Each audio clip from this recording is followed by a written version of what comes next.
With a video camera in his hand and a purpose in his heart, a Somali American in Seattle is making a difference. And as news anchor Margot Kim tells us, he is using his award-winning video voice to speak for others. Ever since I never looked back because of what took place was wrong.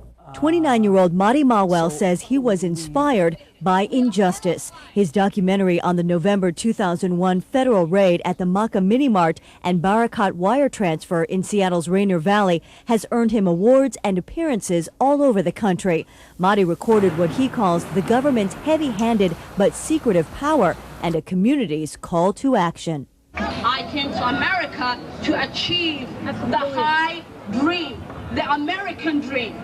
He worked his entire life to invest in that store, and it was gone less than an hour. Mahdy owned a travel agency next door to the market that was raided and saw boxes and boxes of goods being confiscated. And while protesters demanded an explanation outside, agents inside targeted a wire transfer service suspected of sending money to terrorists. The picture they were trying to paint was we were supporting terrorists. We were not.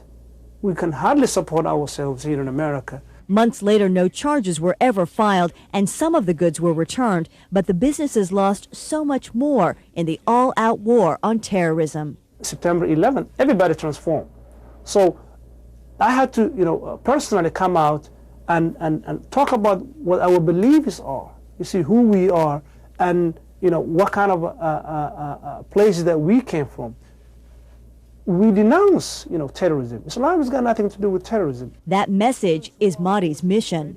Oh yeah, that's beautiful. This is the small public access studio where Mahdy Maaweel produces his weekly live television show, SomaliSan TV, a one-man band giving voice to thousands in his community. Welcome to SomaliSan Television. This is where Somali Americans get together to talk about issues. One of those issues Mahdy focused his camera on unfolded 3,200 miles away in Lewiston, Maine, where life may not be as it should be. The mayor wrote an open letter to Somali immigrants there saying they were no longer welcome because they put a strain on resources. The community united in outrage, and Mahdy was invited to Lewiston to share his film, hoping to open hearts and minds. It depends on the way we look at it. By doing work together, we can always make the difference. Margot Kim for KIRO in Color.